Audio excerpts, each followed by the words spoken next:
சரி, எல்லாரும் ஒவ்வொரு பீரியட்ல இருக்கீங்க. உங்களுக்குலாம் என்னை பத்தி என்ன தெரியும்? சார் உங்களை பார்த்தானே சார் நாங்களே வளர்ந்தோம் சார். எல்லாம் ஓஜின்னு சொல்றாங்களே சார், அது ஆக்சுவலாக நீங்கள் தான் சார். ஓகே, இன்னுமா எனக்கு தெரியல. நீங்க வருவீங்க, உங்க அம்மா உங்க கூட வருவாங்க. சார் நான் சின்ன பிள்ளையா இருக்கும்போது அவங்கள பார்த்துருக்கேன் சார். ஓகே, உங்களோட ஸ்டைல் ஒரு யூனிக்கான ஸ்டைல். பின்னாடி வந்துட்டு பின்னாடி நீங்கள் இந்த ஸ்டைல் எப்படி பிடிச்சிங்க அது உங்களுக்கு? ஆக்சுவலாக அது நிறைய சொல்லியிருக்கேன். எல்லாருமே கேட்பாங்க, எங்கேயாவது விழுந்திருக்கீங்களா, எங்கேயாவது ஆக்சிடென்ட் ஆயிருக்காங்க. இது வரைக்கும் அப்படி ஆனது கிடையாது. நீங்கள் கேட்ட சேனல் அப்படின்னு ஒரு யூடியூப் சேனல் ஒன்று இருக்கேன். அதில் கூட பார்த்தீங்கன்னா ஒரு ஆல்மோஸ்ட் ஒரு ஃபுல்லாக ஒரு ½ hour to 45 minutes full stretch single shot நடந்திருப்பேன். ஃபுட் vloggers பார்த்தோம் அப்படின்னா கைவிட்டு எண்ணிடலாம் உங்கள் பீரியட் ஆஃப் டைமில். ஆனால் இப்போ vloggers யாருமே கிடையாது. ஆனால் ஒன்று, எத்தனை பேர் இதை பார்த்து திட்ட போகிறீங்கன்னு தெரியாது. நாங்கள் சாப்பிட்டுட்டு உண்மையான கருத்து தான். நான் இப்போ ஸ்ரீலங்காவில் இருக்கும்போது கூட பெய்டு எங்கேயும் பண்ண மாட்டேன். பே பண்ணி இதுக்கு இவ்வளோ ஆச்சுன்னு சொல்லி பணம் கொடுத்துடுவேன். அதே மாதிரி உண்மையானதை சொல்லிடுவேன். இங்கே உப்பு அதிகமாக இருக்கும், இங்கே காரமாக தான் இருக்குது, இது நல்லா இருக்குது, இது சரியாக இல்லை, இது இன்னும் கொஞ்சம் வெந்திருக்கலாம், நான் வந்து சாப்பிடும்போது ஆர்டர் பண்ணது இப்படி இருந்தது அப்படின்னு சொல்லிவிடுவேன். எனக்கு மற்றவங்க எப்படி பண்ணுறாங்க அப்படிங்கிறது தெரியும். ஸோ சேம் டைம் அதே மாதிரி ஆங்கர்ஸ், இப்போ உள்ள ஆங்கர்ஸை பற்றி நீங்கள் என்ன நினைக்கிறீங்க? உங்களுக்கும் எங்களுக்கும் பார்க்குறப்போ ஸோ முன்னாடிலாம் வந்து ஒரு ஸ்ட்ரீட் ஒரு ஊரில் ஒரு ஆங்கர் இருந்தாருன்னா சூப்பரே அவருப்பா அப்படின்னு சொல்லலாம். ஒரு ஸ்ட்ரீட்டில் ஒரு 5 ஆங்கர்ஸ் சொல்கிறாங்க. நான் மொபைல் வச்சுருக்கவங்க எல்லாருமே ஆங்கர் இருப்போம். எனக்கு மெயினாக பிடிக்காது. எனக்கு நல்ல வேலை இன்றைக்கி 4 பேரும் வந்து சந்தோஷமாக ஒரு விஷயம் சொல்லிக்கிறேன். தமிழ் நல்லா பேசுகிறீங்க. Thank you so much. என்ன அதை கூட தேங்க்யூ ஸோ மச்சுங்கிறாரு பாருங்க, பரவாயில்ல. இந்த டைமில் இருக்க ஆங்கர்ஸ் மேலே எனக்கு எல்லார் மேலேயும் இந்த கோபம் இருக்குது அப்படின்னா இது சார் பாடி ஷேமிங் விஷயங்கள். இப்போலாம் கான்வர்சேஷன் பில்ட் பண்ணுறது தான் ஒரு இதுவாக இருந்துச்சு இன்டர்வியூ அப்படிங்கிறது. இப்போ கான்ட்ரவர்சி வேணும் அப்படிங்கிறது மட்டும் தான் இன்டர்வியூவாக இருக்குது. ஸோ இது எப்படி பார்க்குறீங்க நீங்கள்? ஏன்னா அப்போ நீங்கள் எப்படி பார்க்குறீங்க? நீங்கள் இல்லை ஒரு வியூவராக சொல்லுங்களேன். இப்போ அந்த காட்சியில் நீங்கள் எடுக்கும் பொழுது அங்கேருந்து இன்னொரு கதாபாத்திரம் வந்து இந்த டயலாக் எப்படி சொல்கிறாங்க, அதுக்கு வந்து கேமரா இங்கேருந்து அவங்களுக்கு ஜூம் போகுது. இந்த ஜூம் போகிற நேரத்தில் இந்த ரியாக்ஷன் அப்படி கட் பண்ணி போட்டிருக்கீங்க. இது இதுக்காக பண்ணியிருக்கீங்க. இதுக்கு ஒரு பேர் என்னங்க சொல்கிறாரு? டீகோடிங் அப்படின்னு வச்சுருக்காங்க. அது டீகோடிங் சொல்லிட்டு நான் வந்து என்னோட புலமையை நான் காமிக்கிறதுக்காக வரேன்னா, வந்திருக்க கெஸ்ட்டோட திறமையை நான் மக்கள்கிட்ட பறைசாட்டுறதுக்காக நான் பேட்டி எடுக்கிறேன். நான் சீரியலில் ஒன்று நடிக்க போனோம் இப்போ ரீசெண்டாக. அவங்க நடிக்கும்போது என்ன சொல்கிறாங்கன்னா, சார் ஒரு 1 மீட்டர் கூட்டிக்கோங்க சார். மீட்டர் 1 மீட்டர்னால் என்ன அளவு? இல்லை, கமல் சார் கிட்ட ஒரு தடவை பேட்டியும் போது கேட்டேன், சார் நீங்கள் எங்கேயாவது ரேசிசம் ஃபீல் பண்ணியிருக்கீங்களா? நிச்சயமா அப்படின்னாரு. என்ன சார் சொல்கிறீங்க? ஒரே ஒரு விஷயத்துக்கு பயங்கரமாக என்னை கிரிட்டிசைஸ் பண்ணாங்க அப்படின்னா, மிஸ்டர் அஜித்தோட இன்டர்வியூ போகும்போது நானும் கால் மேலே கால் போட்டு உட்காந்தேன். அதுக்கு நானே கேட்கணும்னு நினச்சேன்.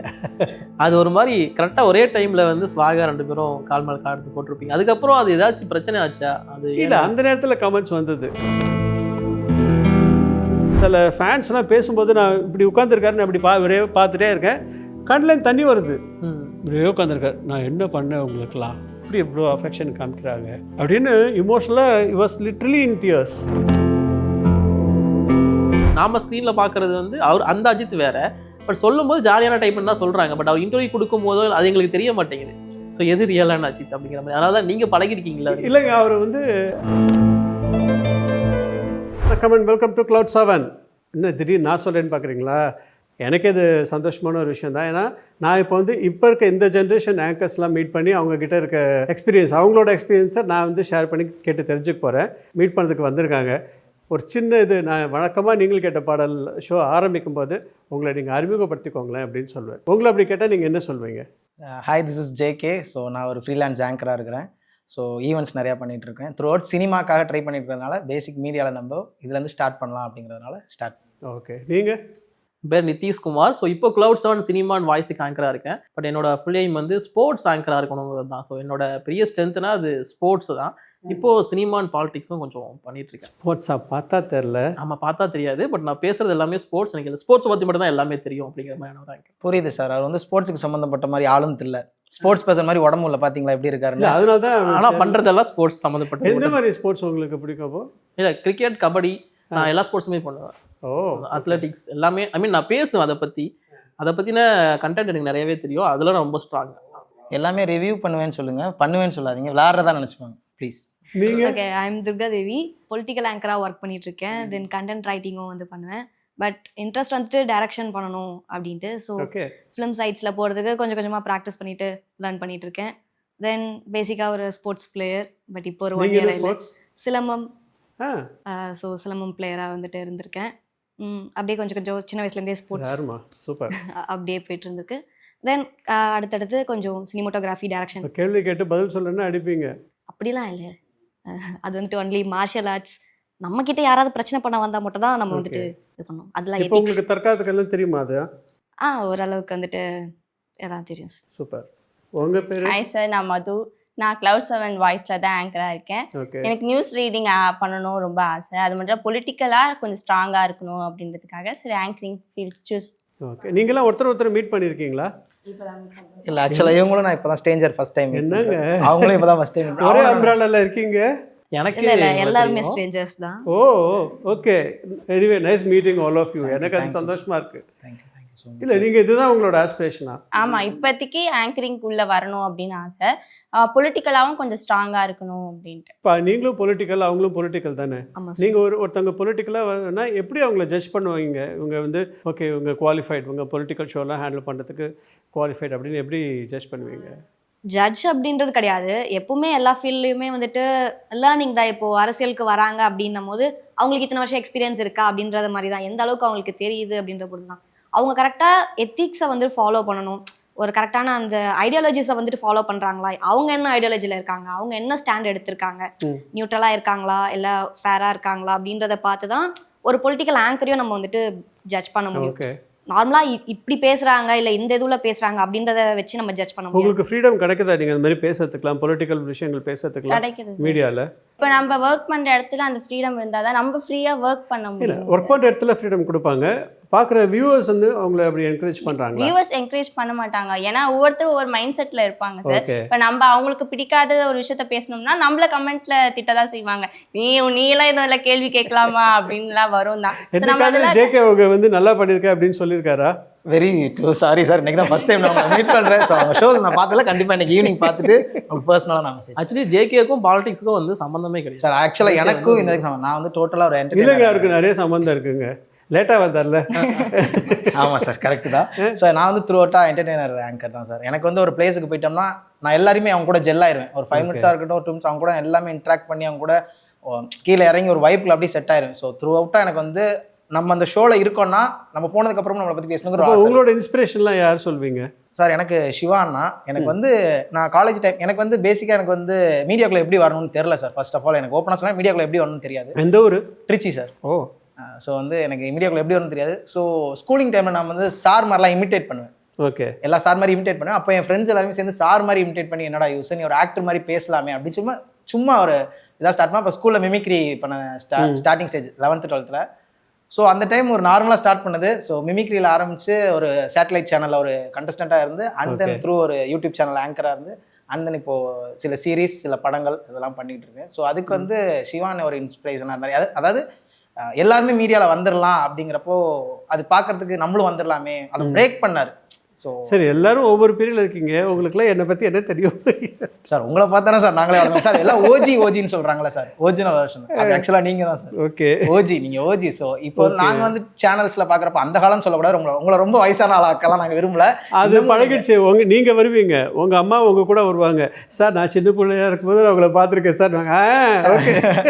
ஸோ அதனால வந்து அப்படி நான் உங்களை இது பண்ணணும்ல, உங்களெல்லாம் பார்த்து தான் நாங்கள் எல்லாமே வளர்ந்தது. ஸோ வந்து நீங்கள் உங்களோட ஸ்டைலில் ஒரு யூனிக்கான ஸ்டைல் பின்னாடி இப்போல்லாம் எங்களால் வந்து நாங்கள் ஒரு ஃப்ரேம் ஆகினாலே கேமராமேன்லாம் திட்டுறாங்க, ஏய் ஒழுங்கா இவன் கரெக்டாக அதெல்லாம் இருக்க உட்காரணும். ஸோ அப்போ கேமரா ஹேண்டிலிங்லாம் எப்படி பண்ணாங்க, நீங்கள் இந்த ஸ்டைல் எப்படி பிடிச்சிங்க? அது உங்களுக்கு ஆக்சுவலாக அது நிறைய சொல்லியிருக்கேன். கேமராமேனுக்கு அது ஃப்ரெண்ட்லியாக இருக்கணும் அப்படிங்கிறதுக்காக தான். ஓகே. ஏன்னா அவங்களால இப்போ இருக்க மாதிரி இந்த கேமராஸ் கிடையாது, இன்னும் கொஞ்சம் ஹெவி கேமராஸ் இருக்கும். ஸோ அதை எடுத்துகிட்டு அவங்களால பின்னாடி நடக்க முடியாது. விஷுவலாக அது நல்லாயிருக்கும். இப்போ நம்ம சிம்லாவில் போயிட்டோம், ஊட்டியில் போயிட்டோம், அங்கே விஷுவல் நல்லாயிருக்கு, இதை கவர் பண்ணி எடுக்கலாம் அப்படின்னு சொன்னால் நான் நடந்து வரேன் அப்படின்னு சொல்லும்போது அது சரியாக வராது.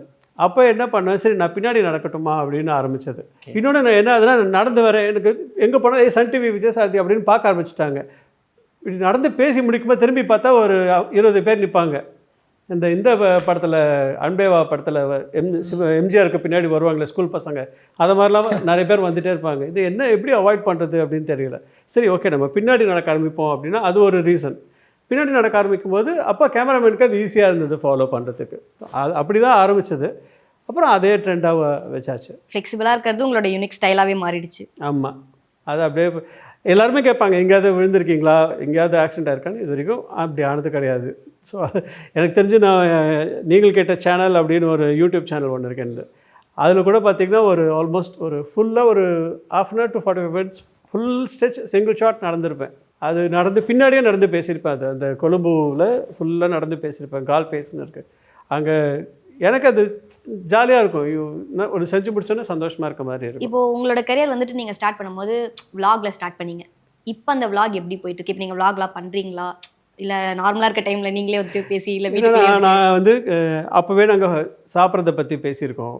இந்த இடத்துல நல்லா இருக்கும், அதாவது சில இடங்களில் போய் பார்த்து இப்போ பண்ணுறதெல்லாம் அப்போவே பண்ணியாச்சு. அந்த ஊரோட ஸ்பெஷலை வந்து ஸ்பெஷலான ஃபுட்டு சாப்பிட்டு நீங்கள் அப்பயே ரிவ்யூ பண்ணிட்டீங்க. ஆமாம், அது செய்யறதும் பண்ணியிருக்கோம். இப்போ திருநெல்வேலி அல்வா செய்யறது அதை நாங்கள் எடுத்திருக்கோம். அதே மாதிரி ஊரி போகும்போது அங்கே மஸ்கோத் அல்வான்னு ஒன்று இருக்கும், அந்த தேங்காய் பாலில் பண்ணுறது, அந்த மஸ்கோத் அல்வா பண்ணுறது அதுவும் எடுத்திருக்கோம். இது மாதிரி ஒவ்வொரு ஊருக்கும் ஜிகர்தண்டா இன்னமும் அது யூடியூப்பில் இருக்குது, ஃபேமஸ் ஜிகர்தண்டா அப்படிங்கிறது, அதுவும் நாங்கள் அங்கே எடுத்திருக்கோம். ஒவ்வொரு ஊர்லேயும் நாங்கள் இப்படி போய் சாப்பாடு விஷயங்களும் எடுத்திருக்கோம், கோவில் எடுத்திருக்கோம், சாங்சுரிஸ் எடுத்திருக்கோம். அதுமாதிரி சோஷியல் விஷயங்கள் சொல்லும்போது அதையும் நாங்கள் நிறைய அட்ரஸ் பண்ணி அதையும் சொல்லியிருக்கோம். எல்லாமே பண்ணிவிட்டு இன்றைக்கி வந்து ஒவ்வொருத்தரும் ஒவ்வொன்றும் பண்ணிகிட்டு இருக்காங்க அப்படின்னு சொல்லும்போது இன்றைக்கி நாம் வந்தால் இப்போ இதில் என்ன பண்ணுறது அப்படிங்கிற மாதிரி தோணும். அதான் சார், இப்போ நீங்கள் இருக்கும் போது வந்துட்டு ஃபுட் vloggers பார்த்தோம் அப்படின்னா கைவிட்டு எண்ணிடலாம் உங்கள் பீரியட் ஆஃப் டைமில். ஆனால் இப்போ வந்துட்டு யாருமே கிடையாது. ஆனால் ஒன்று, எத்தனை பேர் இதை பார்த்துட்டு திட்ட போகிறீங்கன்னு தெரியாது. நாங்கள் சாப்பிட்டுட்டு உண்மையான கருத்து தான். நான் இப்போ ஸ்ரீலங்காவில் இருக்கும்போது கூட பெய்டு எங்கேயும் பண்ண மாட்டேன். பே பண்ணி இதுக்கு இவ்வளோ ஆச்சுன்னு சொல்லி பணம் கொடுத்துடுவேன். அதே மாதிரி உண்மையானதை சொல்லிடுவேன். இங்கே உப்பு அதிகமாக இருக்கும், இங்கே காரமாக தான் இருக்குது, இது நல்லா இருக்குது, இது சரியாக இல்லை, இது இன்னும் கொஞ்சம் வெந்திருக்கலாம், நான் வந்து சாப்பிடும்போது ஆர்டர் பண்ணது இப்படி இருந்தது அப்படின்னு சொல்லிவிடுவேன். எனக்கு மற்றவங்க எப்படி பண்ணுறாங்க அப்படிங்கிறது தெரியல. நம்ம ஆஹா ஓஹோன்னு ஒரு ஹோட்டல் சொல்லிடுறாங்களா, நேராக போய் பார்க்கும்போது அந்த ஹோட்டல் அப்படி இருக்க மாதிரியே இல்லை. என்னங்கடா அப்படின்னு ஒரு ஹைப் கிரியேட் பண்ணிடுறாங்க சார். இப்போ எல்லாருமே ஹைப் கிரியேட் பண்ணிவிட்டு அதில் நம்மளை வச்சிடுறாங்க. ஸோ ஆனால் நீங்கள் ஸ்டார்டிங் ஸ்டேஜில் அந்த மாதிரிலாம் இல்லை, நீங்கள் ப்ராப்பராக இது என்னன்னாப்பா அப்போது நம்ம சொல்கிற விஷயம் வந்து கரெக்ட், எல்லோரும் நம்புகிறாங்க. மீடியாவில் வந்து நம்ம ஒரு விஷயம் சொல்லும்போது, அதுவும் சன் டிவியில் வந்து சொல்கிறாங்க அப்படின்னா அதை நம்புகிறாங்க. அப்போ நம்பும்போது கரெக்டாக சொல்லணும். இப்போ நான் திருச்சியில் வந்து சொல்கிறேன்னு வச்சுக்கோங்களேன், திருச்சியில் இந்த வைகை ஆறு இருக்குது பாருங்கள், அது ரொம்ப வேகமாக போகும், அதுக்காகவே இங்கே ஒரு வைகை டேம் கட்டியிருக்கான் அப்படின்னு நான் சொன்னேன்னா நீங்கள் எப்படி வைகை மதுரையில் இருக்குது, காவேரி தானே திருச்சியில் இருக்குது. இப்போது என் ஊரை பற்றி அவன் தப்பாக சொல்கிறான்னா அப்போ எல்லா ஊரை பற்றியும் தப்பாக தான் பேசிகிட்டு இருக்கான். வேலூரில் கூவம் ஓடுதுன்னு சொல்லிட்டு இருக்கான் அப்படின்னு நீங்கள் அதை மாதிரி தான் நான் நினைப்பீங்க. அப்போ என்ன ஆகும், நம்ம சொல்கிற விஷயங்கள் சரியாக சொல்லணும் அப்படிங்கிறதுல வந்து அதில் ரொம்ப தெளிவாக இருந்தோம். ஆனால் இப்போ இருக்கிற மீடியாஸ் மோஸ்ட்லி அவங்க ஃபேம்காக இந்த மாதிரி பண்ணுறாங்கன்னு நினைக்கிறீங்களா சார்? இப்போ பெய்டா இப்போ போகிறாங்க அப்படின்னு சொல்கிறீங்க சார், எதனாலன்னு தெரியலம்மா. இப்போ நீங்கள் போய் ஒரு இடத்துல, ஒரு உதாரணத்துக்கு நான் உங்களை வச்சு சொல்கிறேன், நீங்கள் போய் ஒரு இடத்துல இது நல்லா இருக்குது அப்படின்னு சொல்கிறீங்க, நாங்கள் போய் பார்க்கும்போது ஒரு காமனராக போய் பார்க்கும்போது அந்த இடத்துல அந்த மாதிரி இல்லை அப்படின்னா அப்போ நீங்கள் ஒரு எதனால் சொல்லியிருக்கீங்க, உங்களுக்கு எதாவது பர்சனல் பெனிஃபிட் இருக்கோ அதனால சொன்னீங்களா அப்படின்னு தானே யோசிக்க தோணும். இன்றைக்கி இவ்வளோ காம்படிஷன் இருக்குல்ல, கரெக்டாக தானே நான் சொல்கிறது. அது மாதிரி உங்களுக்கு அப்படி தானே தோணும். சரி ஓகே, அப்படி ஒரு கொலாப் அப்படின்னு ஒரு டேர்ம் ஒன்று இருக்குல்ல, அந்த டேர்ம் யூஸ் பண்ணிவிட்டு அப்படி பண்ணுறாங்களோ, நான் உங்களை ப்ரமோட் பண்ணுறேன் அப்படிங்கிற மாதிரி இருக்குமோ அப்படின்னு இருக்கும். சார் இப்போ வந்து நீங்கள் சொன்னீங்க இந்த vloggers, இப்போ நான் ஸ்டார்டிங் ஸ்டேஜில் நீங்கள் பண்ணியிருக்கீங்க, நான் ஓப்பனப்பாக எல்லாமே சொல்லிடுவேன் அப்படிங்கிற மாதிரி சொன்னீங்க. ஸோ இப்போ உள்ள இன்ஃப்ளூயன்சர்ஸ், இப்போ உள்ள vloggers இந்த மாதிரி சொல்கிறாங்க அப்படின்னு நீங்கள் ஃபீல் பண்ணி சொல்லிட்டீங்க. யாரையும் நான் சொல்ல விரும்பல, பட் ஆனால் சொல்கிறேன். ஸோ சேம் டைம் அதே மாதிரி ஆங்கர்ஸ், இப்போ உள்ள ஆங்கர்ஸை பற்றி நீங்கள் என்ன நினைக்கிறீங்க? உங்களுக்கும் எங்களுக்கும் பார்க்குறப்போ, ஸோ முன்னாடிலாம் வந்து ஒரு ஊரில் ஒரு ஆங்கர் இருந்தாருன்னா சூப்பரே அவருப்பா அப்படின்னு சொல்லலாம். ஒரு ஸ்ட்ரீட்ல ஒரு 5 ஆங்கர்ஸ் சொல்றாங்க, நான் சேனல் பண்றேன், மொபைல் வச்சிருக்கவங்க எல்லாருமே ஆங்கர் இப்போ லைக் அந்த மாதிரி. சோ அதை எப்படி நீங்க பாக்குறீங்க? இவ்வளவு ஆங்கர்ஸ் வந்துட்டாங்க, சோ நீங்க பண்ண டைம்ல அந்த மாதிரி ஆங்கர்ஸ் பண்றாங்க. நீங்க சொல்லுங்க, இப்போ நீங்க தானே எப்படி இருக்கீங்க, நீங்க சொல்லுங்க. இப்போ நான் என்னோட பார்வை ஒன்றா இருக்கும், இப்போ நீங்க வந்து உங்க கூட இருக்க எல்லாருமே ஆங்கர்ஸா இருக்காங்க, ஆனால் இன்றைக்கி தான் மீட் பண்ணுறீங்க. Correct sir. இப்போ இருக்கிறது வந்துட்டு நம்ம வந்துட்டு சோஷியல் மீடியாவில் ஒரு ஃபாலோவர்ஸ் வச்சிருந்தாலோ இல்லை ஒரு இன்ஃப்ளூயன்சராக இருந்தாலே நம்ம வந்துட்டு ஆங்கர், கண்டென்ட் கிரியேட்டர் அப்படின்ற ஒரு இதுவில் போகுது. ஆனால் இப்போ நாங்கள் லேர்ன் பண்ணிட்டு வரோம், இல்லை ப்ரொஃபஷ்னலாக நாங்கள் வந்துட்டு படிச்சுட்டு இல்லை ப்ராக்டிஸ் பண்ணி வரோம் அப்படின்னும் போது அந்த ஒரு இது வந்துட்டு எங்களுக்கு அஃபெக்ட் பண்ணுற மாதிரியான சுச்சுவேஷன் தான் சார் இருந்துட்டு இருக்கு. புரியலம்மா எப்படி சொல்லுது, இப்போ பேசிக்காக வந்துட்டு இன்ஸ்டாகிராம் ஃபாலோவர்ஸை வச்சு தான் எங்களையுமே வந்துட்டு ஜட்ஜ் பண்ணுறாங்க. ஓகே, இவங்களுக்கு இவ்வளோ ஃபாலோவர்ஸ் இருக்குது, இவங்க இந்த இந்த அளவுக்கு இவங்க வந்துட்டு எலிஜிபிள் அப்படின்ற ஒரு வே தான் வந்துட்டு இப்போ இருந்துட்டு இருக்கு. ஸோ அப்படி இருக்கும் போது இப்போ ஆப்பர்ச்சுனிட்டிஸுமே வந்துட்டு அதை பேஸ் பண்ணி தான் வந்துட்டு எங்களுக்கு கிடைக்கிற மாதிரி இருக்கு சார். ஸோ அதை நீங்க எப்படி ஸோ அவங்க வந்து சொல்ற ஒரு இன்ஸ்டாவோட ஃபாலோவர்ஸ் வச்சு ஜட்ஜ் பண்ணிடுறாங்க. ஸோ அந்த மாதிரி அவங்க லைக் சொல்ல வராங்க. எப்படி இருந்தாலும் நீங்கள் இங்கே இப்போ இதை பற்றி நீங்கள் வந்து ஒரு ஃபோட்டோ தான் போடுவீங்க உங்கள் இன்ஸ்டா பேஜில், இது மாதிரி நான் இன்டர்வியூ பண்ணேன் அப்படின்னு சொல்ல போகிறீங்க. அதுக்கு மேலே எதுவும் நீங்கள் இதை கேரி பண்ண முடியாது, ஏன்னா கான்ஃப்ளிக்ட் ஆஃப் இன்ட்ரெஸ்ட்னு ஒன்று இருக்குது, அது வந்துடும். இல்லை ஆக்சுவலி என்னன்னா நீங்கள் அப்போ பண்ணும்போது கண்டென்ட் தெரியுமா ஆங்கருக்கு, அவரால் அதை மேனேஜ் பண்ண முடியுமா ஷோ அப்படிங்கிறத பார்ப்பாங்க. இப்போ ஆங்கருக்கு ஒரு ஃபேஸ் வேல்யூ இருக்கா அப்படிங்கிறது ரொம்ப முக்கியமாக பார்க்கப்படுது. ஸோ அந்த ஆங்கருக்கு எவ்வளோ ஃபாலோவர்ஸ் இன்ஸ்டால இருக்குது, ஸோ அவங்க ஃபேஸ் எந்த அளவுக்கு ரெகக்னைஸ் ஆகிருக்கு, அவங்க யாரெல்லாம் இன்டர்வியூ பண்ணியிருக்காங்க, இதெல்லாம் பார்த்து ஆங்கர்ஸ் சூஸ் பண்ணுறது அப்படிங்கிறது. இப்போ நீங்கள் சொல்கிறதுக்கு நான் எனக்கு என்னென்னா இப்போ இருக்க எல்லாருமே ஃபாலோ பண்ணுறாங்க. ஃபாலோ பண்ணுறது இப்போ நானே வந்து ஒரு 10 பேரை ஃபாலோ பண்ணுறவங்களா இருப்பேன். அதை நான் எதுக்கு ஃபாலோ பண்ணுறேன் அப்படிங்கிறது என்கிட்ட தான் இருக்குது சாய்ஸ். நான் இப்போ நீங்கள் சொல்கிற விஷயம் நல்லா இருக்குது அப்படிங்கிறதுனால ஃபாலோ பண்ணுறேன்னா, இல்லைனா பார்க்குறதுக்கு நான் இந்த பையன் வந்து நல்லா பார்க்குறதுக்கு நல்லா ஸ்மார்ட்டாக ட்ரெஸ் பண்ணுறாரு, அந்த ட்ரெஸ்ஸை ஃபாலோ பண்ணுறதுக்காக நான் அதுக்காக பண்ணுறேன்னா, இல்லைனா இவங்க வந்து உங்கள் பேசுகிறது உங்கள் ஸ்மைல் எனக்கு பிடிச்சிருக்கு அதுக்காக மட்டுமே நான் ஃபாலோ பண்ணுறேன் அப்படிங்கிறது வச்சுருக்கேன். எதுக்குன்னு தெரியாது, ஆனால் எல்லா இடங்களையும் ஃபாலோ பண்ணிகிட்ருக்காங்க. அந்த ஒரு ஃபாலோவர்ஸே ஆர்கானிக்காக இருக்காங்களா அப்படிங்கிறது ஒரு பெரிய டிபேட்டபிள் விஷயந்தான். இல்லை எல்லாருக்குமே தெரியும் எத்தனை பேருக்கு வந்து ஆர்கானிக்கான ஒரு ஃபாலோவர்ஸ் இருக்காங்க, எத்தனை பேருக்கு க்ரியேட் பண்ண ஒரு நம்பராகவும் இருக்குது அப்படிங்கிறது நமக்கு தெரியும். அப்படிலாம் பார்க்கும்போது நாளைக்கு டிஜிட்டல் மீடியாவில் அது என்னவாக இருக்கும்னு எனக்கும் புரியலை. எல்லாருமே ஆங்கர்ஸ், எல்லாருமே ஒன்றும் இல்லைங்க. நாங்கள் சன் டிவியில் இருக்கும்போது ரெக்ரூட்மெண்ட்டுக்காக என்ன பண்ணோம், கேம்பஸ் இன்டர்வியூ போகலாம் அப்படின்னு சொல்லிட்டு திருநெல்வேலி தூத்துக்குடி போனோம். அப்போ நான் அந்த ஃபஸ்ட்டு செட் போகும்போது நான் போயிருந்தேன். டெலிவிஷனுக்கு கேம்பஸ் இன்டர்வியூ? ஆமாம், அது அந்த டைம் ஹெச்ஆரில் ட்ரை பண்ணிட்டு போயிருந்தோம். நான் அப்படின்னாலும் ஏதாவது கிடச்சிருவாங்க இல்லை, அதெல்லாம் நம்ம கிடச்சிருந்தா நல்லா இருந்திருக்குமே சொல்ல ரிப்போர்ட்டர்ஸ் மாதிரி பண்ணலாம். எல்லாம் வந்துட்டு இப்படியெல்லாம் இப்படின்னு பார்த்தோன்னே, சார் அப்படின்னு என்னாச்சு அப்படின்னா, இல்லை சார் உங்களை மாதிரி தான் பண்ணியிருக்கேன் நான் அப்படின்னு. எனக்கு ஃபஸ்ட்டு டைம் நான் பார்க்குறேன் அன்றைக்கி. அது that happen somewhere in 2013 or 14. எல்லாருமே இதே மாதிரி இப்போ நீங்கள் பார்த்துட்டு இருக்கிறது அப்படின்னு சொல்லிட்டு அந்த இடங்களை பற்றி பேசுறது. அப்போது இந்த ஒரு இம்பேக்ட் ஒன்று இருந்திருக்கு. என்ன ஆச்சுன்னா, நான் 2007 அந்த ஷோ நிறுத்திட்டு ஐ பிகேம் ஏவிபி ஜி தமிழில் ஜாயின் பண்ணேன். அதுக்கப்புறம் அங்கேருந்து திரும்பி நான் வரும்போது நீங்கள் கேட்ட பாடல் பண்ணாமல் சன் பிக்சர்ஸோட ஷோஸ் எல்லாமே ஹோஸ்ட் பண்ண ஆரம்பித்தேன். செலிப்ரிட்டி இன்டர்வியூஸ்னு எக்ஸ்க்ளூசிவாக அந்த மாதிரி போக ஆரம்பிச்சது. தலைவர் இன்டர்வியூலாம் அப்போ தான் பண்ணது. அந்த கேப்பில் என்ன ஆச்சுன்னா, இந்த ஒரு வாய்டு ஒன்று இருக்குது அப்படிங்கிறதுனால எல்லோரும் இந்த இடங்களை பற்றி சொல்ல ஆரம்பிக்கிறது. அப்போ தான் யூடியூப்போட இது ஆரம்ப கட்ட ஸ்டேஜஸ் நம்ம அதை யூடியூப்பை பார்க்க ஆரம்பிக்கிறது அப்படிங்கிறது அப்போ தான் கொஞ்சம் பரவலாக வந்துட்டுருக்கு. எல்லாருமே அதை பண்ண ஆரம்பிச்சிருந்தாங்க. ஸோ அதனால் எனக்கு வந்து இல்லை, இன்றைக்கி பார்க்கும்போது புதுசாக எதுவுமே இருக்க மாதிரி தோணலை. இன்னும் கொஞ்சம் எனக்கு மெயினாக பிடிக்காது. எனக்கு நல்ல வேலை இன்றைக்கி 4 பேரும் வந்து சந்தோஷமாக ஒரு விஷயம் சொல்லிக்கிறேன், தமிழ் நல்லா பேசுகிறீங்க. Thank you so much. என்ன அதை கூட தேங்க்யூ ஸோ மச்ங்கிறாரு பாருங்க. பரவாயில்ல, அதை நீ சொன்னோம்னா அதுக்கு ஏதாவது சொல்கிறீங்களான்னு பார்த்து கரெக்டாக சொன்னீங்க. சீரியஸாக அதுக்காக தான் சொன்னேன். நல்லா சமாளிச்சிங்க. தேங்க்யூ உங்களுக்கு. இல்லை, ழாவை ஒழுங்காக உச்சரிக்கிறீங்க, தெரியாம பட்ட மனுஷங்க இருக்கீங்களா? எனக்கு தெரியல, நான் கரெக்டாக பண்ணுறேன். நான் நீங்கள் சொல்கிறது எனக்கு, நீங்கள் சொல்கிறது இன்னும் எனக்கு ஹாப்பியாக இருக்குது. பரவாயில்ல. இல்லை, அந்த தமிழ் உச்சரிப்பு இருக்குது பார்த்தீங்களா, இன்றைக்கி அதுக்கு மரியாதையாக கிடையாது, இல்லாமல் போச்சு. இல்லை, எத்தனை பேர் தமிழ் தானே பேசிகிட்டு இருக்கோம், நம்ம தமிழே பேசுறது இல்லையே. எனக்கு அது ஒரு இதாக இருக்கும். எங்களுக்கு நான் நீங்கள் கிட்ட பாடல் தான் ட்ராவல் பண்ணும்போது லண்டன் போயிருக்கும்போது ஒரு கப்பல் வந்து சொன்னாங்க, சார் எங்கள் வீட்டில் குழந்தைங்கள்லாம் தமிழோட ஒரே தொடர்பு அப்படின்னு பார்த்தீங்கன்னா சன் டிவி தான். ஸோ அதனால் சன் டிவியில் பேசுகிற தமிழ் வச்சு தான் எங்கள் வீட்லேயும் குழந்தைங்க வளரும்போது தமிழ் பேசுகிறாங்க. இன்றைக்கி நிறைய வந்துருச்சு, அப்போ இருந்தது. ஸோ அப்போது நீங்கள் கொஞ்சம் எல்லோரையும் நல்லா தமிழ் பேச சொல்லுங்கள் சார், உச்சரிப்பக்கணும் பார்த்துக்க சொல்லுங்கள் சார் அப்படின்னாங்க. அப்போ எந்த அளவுக்கு அது முக்கியத்துவமாக இருக்குது பாருங்களேன். நம்மளை தாண்டி நம்ம பேசுகிற ஒரு விஷயம் பாதிப்பு எங்கெங்கேயோ இருக்குது. பட்டர்ஃப்ளை எஃபெக்ட் மாதிரி தான். இன்றைக்கி நாம் வந்து மழை எதுவும் சொல்கிறீங்களே, அது கொளுத்தி போட்டார் அப்படிங்கிறத வந்து கொளுத்தி போட்டார். நான் எக்ஸில் பார்க்குறேன், அதை கொளுத்தி போட்டான்.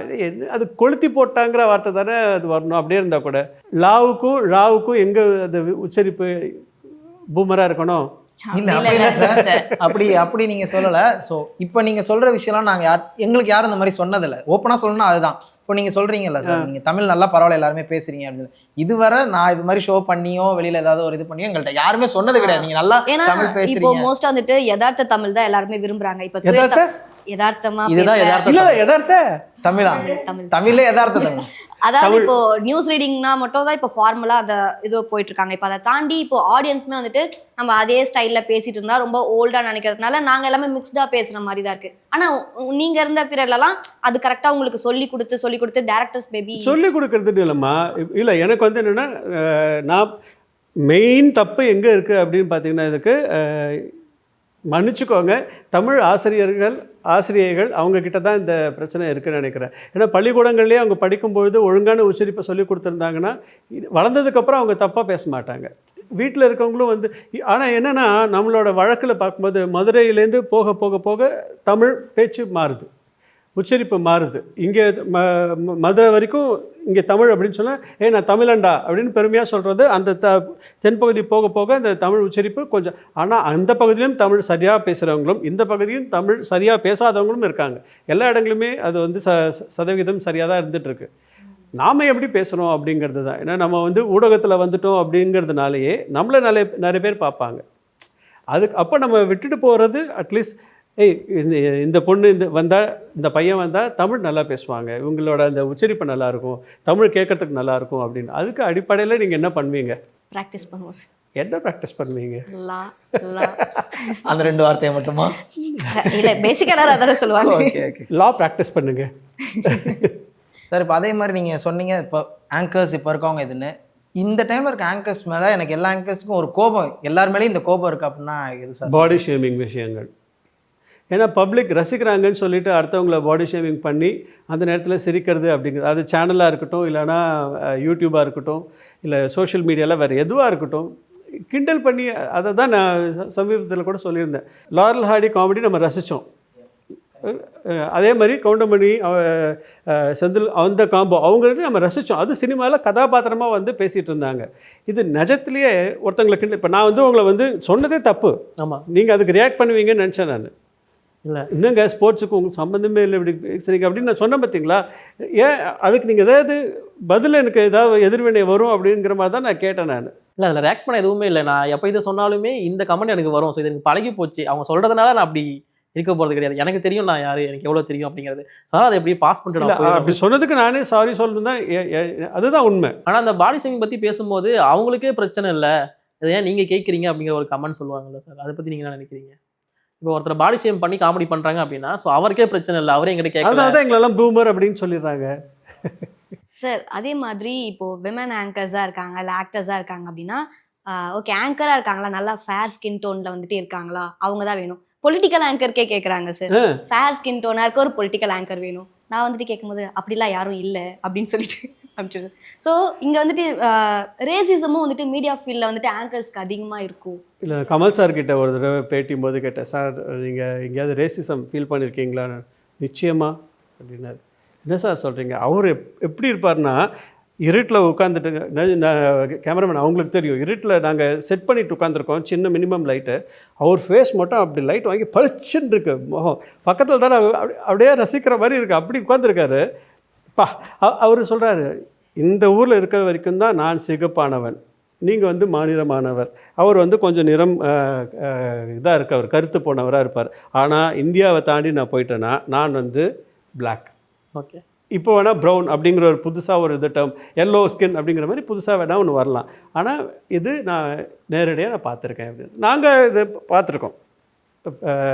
பாரிஸ் டிஸ்னி வேர்ல்ட் போகும்போது நாங்கள் இதை ஃபேஸ் பண்ணோம். தமிழ் பீப்புளாகவே இருக்கும் அப்படின்னா இங்கேயுமே வந்துட்டு ஒரு ஆங்கருக்கு வந்துட்டு ஒரு ஸ்கில் பேஸ் பண்ணாமல் அவங்களோட ஸ்கின் டோனை வந்துட்டு பேஸ் பண்ணி எடுக்கிறாங்க அப்படின்ற சுச்சுவேஷன் இங்கே நிறைய இருந்துட்டு இருக்கு. அப்போ தான் ஒரு திறமையினால் முன்னுக்கு வந்து காமிக்க வேண்டி இருக்குது. கண்டிப்பாக சார். அப்போ வந்து இல்லை, நீங்கள் ஜெயிக்கணும் அப்படின்னு ஒரு முடிவு பண்ணிட்டீங்க அப்படின்னா, இந்த ஸ்கின் இந்த காம்ப்ளெக்ஷனால் நான் இல்லை, இந்த லுக்ஸ்னால நான் கிடையாது, என்னோடய திறமைங்கிறது என்னோடய அறிவுனால தான் நான் இருக்கேன் அப்படிங்கிறத நீங்கள் அங்கே காமிக்க வேண்டியதாக இருக்குது. நடிக்கும்போது பார்த்தீங்கன்னு வச்சுக்கோங்களேன், இதில் நடிக்கிற இது எத்தனை பேர் நடிச்சிருக்கீங்க? நீங்கள் மட்டும்தான். நீங்கள் நடிச்சிட்ருக்கீங்களா? ப்ரொஃபஷனலாக நடிச்சதில்ல, தியேட்டர் ப்ளே, ஸ்ட்ரீட் ப்ளே அந்த மாதிரி. ஓகே, அது மாதிரி. ஓகே, ஸ்ட்ரீட் பிளே எல்லாம் பண்ணியிருக்காங்களா? அதுவே வந்து ஒரு பயமான விஷயந்தான். Theatre okay. இப்போ ஒன்றும் இல்லை, 2 பேர் ஸ்க்ரீனில் இருக்காங்கன்னு வச்சுக்கோங்களேன், ஆட்டோமேட்டிக்காக பார்க்கும்போதே அந்த விஷுவல் வந்து ஃபீமேல் கிட்ட தான் போகும். அதுவும் அந்த ஃபீமேல் அழகாக இருக்காங்கன்னா இன்னும் ஒரு 10% நான் அவங்கள தான் பார்ப்பேன். அந்த அந்த ஃபீமேல் ஆக்டர் நல்லா பெர்ஃபார்ம் பண்ணுறாங்க, அப்படி நல்லா நடிக்கிறாங்க அப்படின்னா இன்னொரு 10% நான் அவங்கள பார்ப்பேன். அப்போ கூட இருக்க ஆண் வந்து ரொம்ப பிரம்மாண்டமாக நடிக்கணும், ரொம்ப தன்னுடைய தனித்துவம் தனியாக தெரிகிற மாதிரி நடிக்கணும். அப்படி க்ளோரிஃபை பண்ணதுனால தான் இன்றைக்கி வந்து சினிமா அப்படிங்கிறது ஆண்களுக்கான ஒரு உலகமாக மாறியிருக்கு. என்னோட புரிதல் அப்படி தான். இல்லை புரியுது சார், நீங்கள் சொல்கிறது புரியுது. டெலிவிஷன் அப்படிங்கிறது வீட்டில் இருந்து பார்க்குறதுனால, அது பெண்களை மையப்படுத்தி இருக்கிறதுனால டெலிவிஷனில் வந்து உங்களுக்கு எல்லாமே பெண்களுக்கு ஏற்ற மாதிரி ஒரு விஷயம். இப்போ அதில் வந்து உங்களுக்கு எல்லாருமே வந்துட்டாங்களே, அதில் ஒரு நிறம் அப்படிங்கிறது இல்லாமல் வேறுபாடு இல்லாமல் என்ன இன்னமும் முன்னணி கதாபாத்திரங்கள் பண்ணுறதுக்கு இது மாதிரி வேணும், அது மாதிரி வேணும் அப்படின்னு சொல்லுவாங்க. அதுக்கு வந்து லாஜிக்கல் ரீசனிங் சொல்லுவாங்க. இது நான் ஆரம்பத்தில் பேசும்போது சொன்னேன்ல, ஒன்றால் நான் கேட்டேன், என்னால் நீ கேட்ட அப்படிங்கிற மாதிரி இவங்க எதிர்பார்க்கறதுனால தாங்க நாங்கள் அப்படி கொடுக்குறோம் அப்படின்னு சொல்கிறது, அவங்க கொடுக்கறதுனால தான் நாங்கள் இப்படி பார்க்குறோம் அப்படின்னு சொல்கிறது. பட் எங்கே அப்படின்னு தவறு தெரியல. நீங்கள் எதுவும் ஃபேஸ் பண்ணியிருக்கீங்களா? இல்லை சார், நான் சைலண்ட்டாகவே இருக்கீங்க. நான் வந்த உடனே வந்துட்டதுனால எனக்கு அந்த எதுவுமே தெரியல சார். நான் டேரெக்டாக காலேஜ் முடிச்ச உடனே எனக்கு ஒரு சான்ஸ் கிடச்சிது. ஸோ அப்படியே கண்டினியூ ஆனதுனால எனக்கு அந்த ரிஜெக்ஷன் ஏதோ இன்னும் ஃபேஸ் பண்ணாதனால அது தெரியல சார். ஓகே. இப்போ பொலிட்டிக்கல் அப்படின்னு சொல்லும்போது நீங்கள் நிறைய உங்களை தயார்படுத்திக்கணும்ல? ஆமாம் சார், பொலிட்டிக்கல்னு வரும்போது நம்ம ஃபுல்லாக தயாரான மட்டும்தான் உள்ளே போக முடியும். அப்போ அது கொஞ்சம் ஸ்ட்ரகிளாக இருந்தது. ஆனால் சுற்றி இருக்கிறவங்க நிறைய சொல்லி கொடுக்குறாங்க, இந்த மாதிரி பண்ணணும் அந்த மாதிரி பண்ணணுன்ற போது அது எனக்கு ஒரு லேர்னிங், இப்போ இருக்கிறது எல்லாமே லேர்னிங் பீரியடாக தான் இருக்குது சார். ஓகே. அதனால லாஸ்ட் செகண்ட் வரைக்கும் லேர்னிங் கர்வ் தாங்க. ஆனால் இப்போ சீனியர்லாம் பார்க்கும்போது இன்னும் புதுசாக இருக்குல்ல சார். இப்போ உங்களுடைய அனுபவங்கள்லாம் சொல்லும்பொழுது அதுலேருந்து நம்ம என்ன கற்றுக்கலாம், ஸோ அந்த மைண்ட் செட்டு தான் போகுது. இப்போ அரசியல் பேசினா அடிக்க ஆரம்பிச்சிடுறாங்க, கமெண்ட்ல இருக்கிறதாகட்டும், ட்ரோல் இந்த மாதிரிலாம் ஆரம்பிச்சிடறாங்க. அப்போ அரசியல் பேசினப்போ அது எப்படின்னு இருந்துச்சு? இல்லை, திரு ரவி பர்னாட் இருந்தார், நேருக்கு நேர்னு ஒரு ஷோ, அது பெரிய ஹிட்டு. அதுக்கப்புறம் அதை திரு வீரபாண்டியன் அவர் கண்டினியூ பண்ணார், அதுவும் வந்து ஹிட்டு. என்னென்னா வெளிப்படையாக கேள்விகள் வந்து வெளிப்படையான கேள்விகளாக இருக்கும், அதில் இது மறைமுகமும் இல்லாமல் கேட்டுட்டு இருந்தாங்க. அதனால அவங்களுக்கு ஒரு பெரிய ஃபேன் ஃபாலோயிங் இருந்தது. அரசியல் அப்போ பேசுனப்போ வந்து அரசியல் வந்து தைரியமாக பேச முடிஞ்சது. அப்போ வந்து உங்களுக்கு சன் டிவி மட்டும்தான் இருந்தது, அதில் மட்டும்தான் அரசியல் நிகழ்ச்சிகள் வர ஆரம்பிச்சது. அதில் தைரியமாக தான் பேசிகிட்டு இருந்தாங்க சார். ஆனால் இன்னொரு விஷயம் என்னென்னா, இப்போ டெலிவிஷனில் பண்ணும்போது இப்போ நம்ம சரியாக பண்ணுறோம் தப்பாக பண்ணுறோன்றது அது முடித்த பிறகு நம்ம சுற்றி இருக்கிறவங்க அப்படி சொல்லுவாங்க. ஆனால் இப்போ நிறைய பேர் பார்த்துட்டு அவங்களுக்கு பிடிக்கலைன்னா அப்போவே ரொம்ப மோசமான கமெண்ட்ஸை கொடுத்துருவாங்க. ஸோ அதெல்லாமே பார்த்து ஃபஸ்ட் டைம் பார்க்கும்போது ரொம்பவே கஷ்டமாக இருக்கும். என்னடா இவ்வளோ நம்ம ப்ரிப்பேர் பண்ணிட்டு போய் எடுக்கிறோம், ஆனால் டக்குன்னு ஒரு வார்த்தையில் முடிச்சிடுறாங்க. அந்த மாதிரி நீங்கள் ஏதாவது ஃபேஸ் பண்ணியிருக்கீங்களா? ஆனால் இப்போ வந்து அது அதிகமாக இருக்குது. நான் ஒரு தடவை ஒரே ஒரு விஷயத்துக்கு பயங்கரமாக என்னை கிரிட்டிசைஸ் பண்ணாங்க அப்படின்னா, மிஸ்டர் அஜித்தோட இன்டர்வியூ போகும்போது நானும் கால் மேலே கால் போட்டு உட்காந்தேன். அதுக்கு நானே கேட்கணும்னு நினச்சேன். அது ஒரு மாதிரி கரெக்டாக ஒரே டைமில் வந்து ஸ்வாகா 2 பேரும் கால் மேலே கால் எடுத்து போட்டிருப்பீங்க. அதுக்கப்புறம் அது ஏதாச்சும் பிரச்சனை ஆச்சா? அது இல்லை, அந்த நேரத்தில் கமெண்ட்ஸ் வந்தது, நீடா கால் மேலே கால் போட்டிருக்க அப்படிலாம் பண்ணாங்க. அது கீழே கமெண்ட்ஸ் நிறைய வந்தது. அதெல்லாம் இல்லைன்னுலாம் சொல்ல முடியாது. எனக்கு என்னன்னா வந்து நீங்களா அந்த கால் மேலே கால் போட்டீங்களா, டாக் பேக்கில் டேரக்டர் அவங்க அப்படி பண்ண? இல்லைங்க, எனக்கு அப்படி எதுவுமே சொல்லுங்க. எனக்கு வந்து யூஸ்வலாக எனக்கு ஹெட்ஃபோனே கொடுக்க மாட்டாங்க. நான் டாக் பேக் யூஸ் பண்ணது கிடையாது சார். இப்போ இருக்கவங்களாம் டாக் பேக்கில் நம்ம ஒன்று பேச போனால் கட் பண்ணி அப்படி சொல்கிறாங்க, அதனால தான் கேட்டேன். இல்லை, எனக்கு டாக் பேக் நடிக்கும்போது எனக்கு ப்ராண்ட் பண்ணாங்கன்னா நிறுத்திடுவேன் நான். அதாவது என்னென்னா, கே பாலச்சந்திர ஸ்கூல்லேருந்து வந்தது ஆரம்பத்தில் சீரியல்ஸ் நடிக்கும்போது, அது லைவ் ரெக்கார்டிங்கில் தான் போகும். அப்போ நம்ம பேசுகிற டயலாக் வந்து தெளிவாக பேசணும், அது மாடுலேஷன் சரியாக இருக்கணும், அண்ட் உச்சரிப்பு நம்ம என்ன சொன்ன வரோம் அப்படிங்கிற அந்த இமோஷன்ஸோடு ஒழுங்காக கன்வே ஆகணும். அப்படிங்கிறதுனால சரியாக இருக்கும், அது கரெக்டாக ஒழுங்காக பேசணும் அப்படிங்கிறது இருக்கும். ஆக்டிங்கில் என்னை பொறுத்த வரைக்கும் என்ன சொல்லுவேன்னா, acting is more of reacting. நம்ம பேசாமல் இருக்கிற நேரத்தில் நம்ம என்ன பண்ணுறோம் அப்படிங்கிறது இருக்குல்ல, அதுவும் அது மோர் ஆஃப் ரியாக்டிங் தான். அதுக்கப்புறமா நம்ம என் டயலாக் வரும்போது நான் இப்படி பண்ண போகிறேன், இது பண்ண போகிறேன், இதெல்லாம் ஓகே. டயலாக் இல்லாமல் இருக்கும்போது நான் என்ன பண்ண போகிறேன், அது ஒன்று இருக்குது. அதனால் எல்லா டயலாகும் நம்ம சொல்லி இப்போ எனக்கு அது வந்து என்னென்னா, இப்போ நம்ம போய் ஒர்க் பண்ணும்போதில் ஃபுல்லாக நான் என் டயலாக் ஃபுல்லாக நான் ரெடி ஆகிட்டு பார்த்துட்டு போயிடுவேன். இது தப்பாக இருக்குது, இது ப்ராம்ப்ட் இல்லாமல் போகிறதுனால என்னென்னா, ஒரே டயலாகை திரும்ப வந்ததுன்னா சார் இது நான் ஏற்கனவே ஒரு 4 தடவை சொல்லிட்டேன் சார், இது அந்த இதுலலாம் சொல்லியிருக்கேன் சார், திரும்பி சொன்னால் இதாக இருக்குமே சார் அப்படின்னா வேணாம் விட்டுருங்க அப்படின்னு சொல்லுவாங்க. இதே நான் ப்ராம்ப்டிங்கில் சொல்கிறேன்னு வச்சுக்கோங்களேன், என்ன சொல்கிறாங்கன்னு கூட நான் இது பண்ண மாட்டேன், அப்படியே போய் வாங்கி பேசுகிறேன். அதனால் எனக்கு தெரிஞ்ச வரைக்கும் நான் நடிக்க வர ஆசை இருக்கவங்க ப்ராம்ப்டிங்கில் போகாதீங்க அப்படின்னு சொல்வேன். அஜித் அவர்களோட நேர்காணலுக்கு திரும்ப வரலாம் சார். ஆமாம், அதை பற்றி பேசும்போது அவர் இப்போ பெருசாக இன்டர்வியூ கொடுக்கறது இல்லை. அப்படி கொடுத்தாருன்னா அது பெரிய இம்பாக்ட் ஏற்படுத்துது. அப்போ எப்படி இருந்தார் சார் அவர் பேசும்போது? ஆக்சுவலாக அதுக்கு முன்னாடி எடுக்க ஆரம்பித்தாங்க, திடீர்னு வந்து நான் என்னை வச்சு பண்ணணும் அப்படின்னு சொல்லி முடிவாச்சு. அப்போ நாங்கள் நீங்கள் கேட்ட பாடலுக்காக மொரிஷியஸ்க்கு போகணும். போகிற நேரத்தில் இந்த மாதிரி நம்ம ஒரு செட் ஒன்று பண்ணலாம், வரவர் வந்து ரொம்ப சொஃபிஸ்டிகேட்டடாக இருப்பார், அவர் ஸ்கின் டோன் அப்படி இருக்கும், ஒரு சாக்லேட் பாயில் அவர், அந்த மாதிரி ஒரு அவங்களாம் மேக்கப் போட்டு தன் கலரை குறைச்சா தான் உண்டு. அவரும் அரவிந்த் சாமி சார்லாம் பார்த்திங்கன்னா மேக்கப் போட்டு கலரை குறைச்சா தான் உண்டு. அப்படி இருக்கார், அவருக்கு ஏற்ற மாதிரி ஒரு செட்டு வேணும், அதுக்கேற்ற மாதிரி நம்ம ஒன்று பண்ணலாம் அப்படின்னு சொல்லி பேசிவிட்டு ஊருக்கு போயிட்டு வந்து பார்த்தா அவ்வளோ பியூட்டிஃபுல்லான ஒரு செட்டு, ஒயிட், அது எல்லாமே நல்லா பண்ணியிருந்தது. அந்த டீம் ரொம்ப நல்லா இருந்தது. அப்புறம் நான் என்ன சொல்லியிருந்தேன்னா, அவர் கூட ஒர்க் பண்ணவங்க கிட்டலாம் நீங்கள் பைட்ஸ் எடுத்துருங்க, அதை நம்ம அந்த நேரத்தில் போட்டு காமிக்கலாம் அப்படின்னு சொல்லி சொன்னது. அவர் உள்ளே வந்த உடனே நானும் அப்போ தான் பார்க்குறேன், உள்ளே வந்துட்டு ட்ராலி தள்ளுறவங்க, கேமராமேன், அசிஸ்டன்ட் கேமராமேன், எடிட்டில் இருக்கவங்க, இப்போ எல்லாருக்கிட்டையும் hello, good evening, good evening, good evening எல்லாருக்கும் விஷ் பண்ணிவிட்டு அதுக்கப்புறமா தான் கேமரா முன்னாடி வந்து அங்கே நிற்கிறாரு டேஸ்கிட்டாக. அப்புறமா இதை வந்து என்னென்னா, நாங்கள் பார்க்கும்போது ஏற்கனவே ஒரு டைரக்டர் சொல்லியிருக்காரு, அவர் வந்தார்னா இவர் தான் விஷ்ணுவர்தன் சார் தான் சொல்லி தான் நினைக்கிறேன், செட்டில் இருக்க எல்லாருக்கும் விஷ் பண்ணிட்டு தான் வருவார் அப்படின்னு சொல்லியிருந்தாங்க. அதனால இல்லை, எனக்கு அது புதுசாக இல்லை, நாங்கள் ஏற்கனவே ஒருத்தர் சொல்லி கேட்டாச்சு, ஓகே இவர் அப்படி தான் ரியாக்ட் பண்ணுறாரு அப்படின்னு சொல்லும்போது நம்ம அது எப்படி கேட்கலாம், இது அதை போடும்போது இவர் ரியாக்ஷன் எப்படி இருக்குது பார்த்துக்கலாம் அப்படிங்கிற மாதிரி தான் இருந்தது. நான் அவர்கிட்ட அதான் சொன்னேன், எனக்கு கில்லுங்க அப்படின்னு தான் சொல்லியிருப்பேன், கை நீட்டி கிள்ளிருப்பார். ஏன் அப்படின்னு, இல்லை நீங்கள்லாம் இன்டர்வியூ கொடுப்பீங்களானே தெரியல, நிஜமாக இருக்குது, எனக்கு ஆச்சரியமாக இருக்குது, வாங்க உட்காந்து பேசலாம் அப்படின்னு சொல்லிட்டு தான் நான் வந்து யூஸ்வலாக பிளேசரே போட மாட்டேன், கோட்டே போட மாட்டேன். ஆனால் அவர் போட்டு வருவார்னு தெரியும், அப்போ நம்ம அது மாதிரி போடுவோம் அப்படின்னு அதுக்கு மட்டும் நான் அது மாதிரி பண்ணியிருந்தேன். இல்லை, நம்ம இன்டர்வியூவில் அவர் பேசுனது தெரியும், அது இன்டர்வியூ இல்லாதப்போ ஆஃப்லைனில் ஏதாச்சும் பேசியிருந்தாரா இன்ட்ரெஸ்டிங் அந்த மாதிரி ஏதாச்சும் இருக்கா? இல்லை, அது முடிஞ்சதுக்கப்புறம் நான் அவர்கிட்ட கேட்டேங்க, நம்ம இன்னொரு இன்டர்வியூ ஒன்று பண்ணணும், நீங்கள் ஒரு ஜீன்ஸ் டிஷர்ட் போட்டுட்டு ஜாலியாக 2 பேரும் நடந்து உங்கள் ஸ்டைலில் நீங்கள் கொஞ்சம் சத்தமாக பேசி அப்படி, அப்போனா இந்த இன்டர்வியூ நல்லா இல்லைன்னு சொல்கிறீங்களா? அப்படி சொல்ல வரல, இது ஒரு மாதிரி உட்காந்து ஒரு மாதிரி சீரியஸாக ஒரு மாதிரி போகிற மாதிரி இருக்குது, நம்ம அதை மாதிரி இன்னொரு ஜாலியாக ஒன்று பண்ணலாம் அப்படி. அதுக்கப்புறம் நல்ல ஃப்ரெண்டாக தான் இருந்தோம். இல்லை சொல்லுவாங்க, அவர் வந்து ஜாலியான டைப் தான், பட் நாம ஸ்க்ரீனில் பார்க்குறது வந்து அவர் அந்த அஜித் வேற, பட் சொல்லும்போது ஜாலியான டைப்னு தான் சொல்கிறாங்க, பட் அவர் இன்டர்வியூ கொடுக்கும்போது அது எங்களுக்கு தெரிய மாட்டேங்குது. ஸோ எது ரியலான அஜித் அப்படிங்கிற மாதிரி, அதனால தான் நீங்கள் பழகிருக்கீங்களா? இல்லைங்க, அவர் வந்து இல்லை, அதுக்கப்புறம் தான் நான் அவர்கிட்ட பழக ஆரம்பிச்சதுன்னு வச்சுக்கோங்களேன். பார்த்தா அவர் என்ன சொன்னாரோ அது மாதிரி தான் இருக்கார் அவர். இப்போது எஸ்ஜே சூர்யா வந்து அதில் ஒரு கேள்வி கேட்டிருப்பார், டைரக்டர் எஸ்ஜே சூர்யா சார். அவர் வந்து இந்த மாதிரி இவர்கிட்ட ஒரு கேள்வி கேட்டிருப்பார், நான் அவர்கிட்ட கேட்டேன், இப்போ அவர் நடிக்க வந்துட்டாரு, இயக்குநர்கள்லாம் நடிக்க வராங்களே என்னென்னு, அதில் தப்பு என்ன இருக்குது, அவங்க பேஷன், இப்போது வந்து முயற்சி பண்ணட்டும், இப்போது எஸ்ஜே சூர்யா அவர் நடிக்க வராருன்னா நடிக்கட்டும், நடித்ததுக்கப்புறம் அது நல்லா போகுது போகலைங்கிறதுக்கப்புறம் அதுக்கப்புறம் அவர் முடிவு பண்ணிக்கிட்டோம்.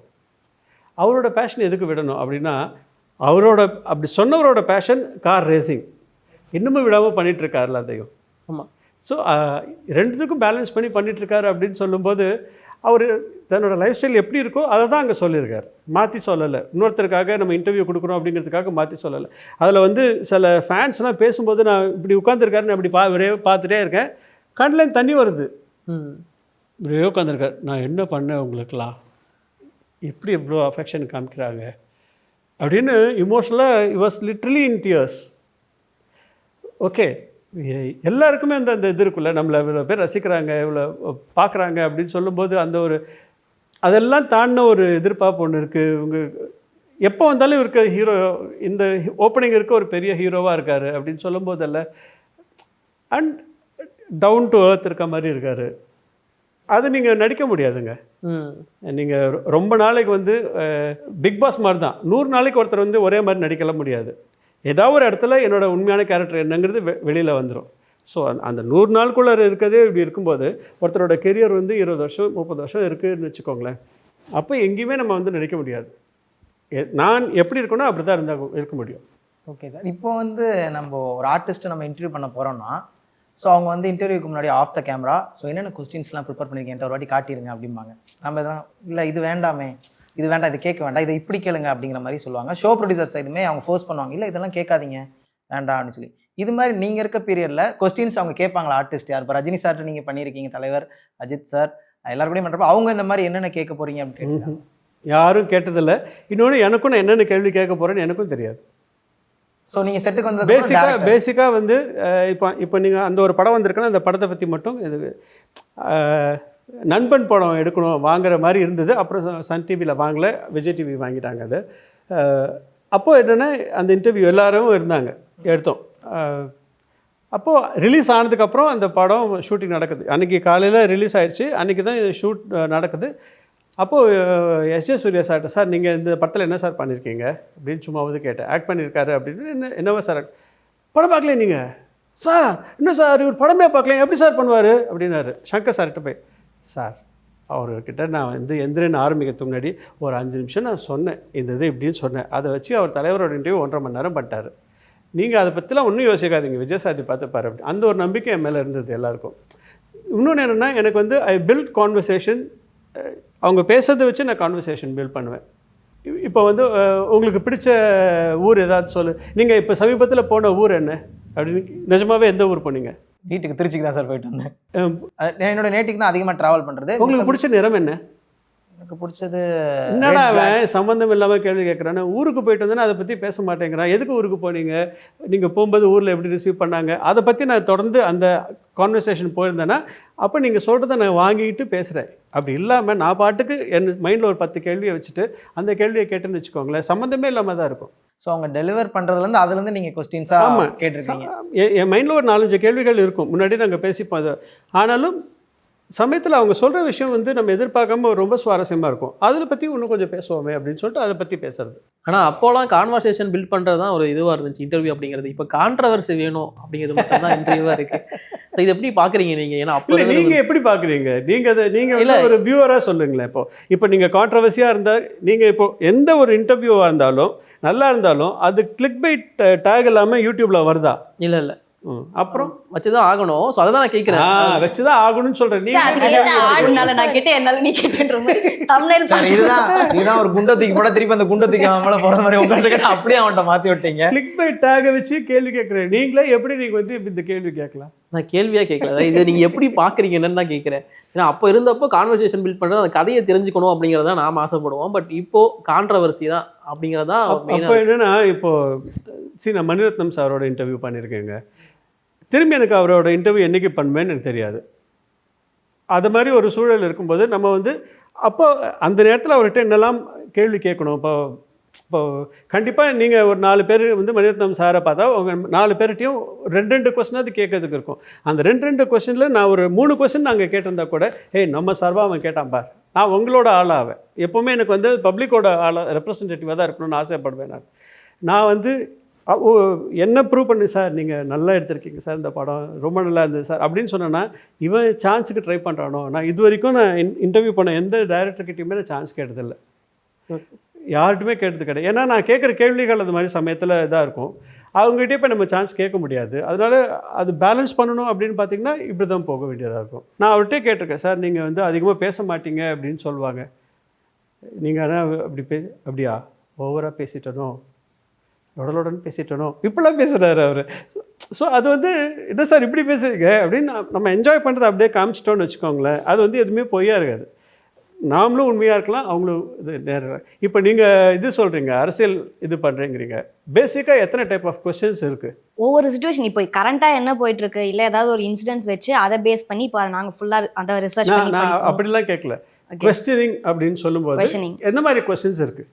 நான் உங்களுக்கு ஹெல்ப் பண்ணுறதுக்காக கேட்குறேன்னு வச்சுக்கோங்க, யார் வேணாலும் ஆன்சர் பண்ணலாம். ஓகே, அந்த சுச்சுவேஷனில் நடந்த அந்த இன்சிடென்ட் என்ன அப்படின்ற மாதிரி கேட்போம். ஃபஸ்ட்டு அவங்களோட ஒப்பீனியன் என்னன்னு கேட்போம். தென் அதோட பேக்ரவுண்டில் என்னென்ன விஷயம்லாம் நடந்துச்சு அப்படின்றதுக்காக வந்துட்டு கேட்போம். அது வந்துட்டு எந்த ஒரு பார்ட்டிஸ்க்கு வந்துட்டு இதுவாக இருக்கும், யார் வந்துட்டு அதை அடித்து பேசுவாங்களோ அவங்களுக்கு ஏற்ற மாதிரியான கொஷின்ஸ் இருக்கும்.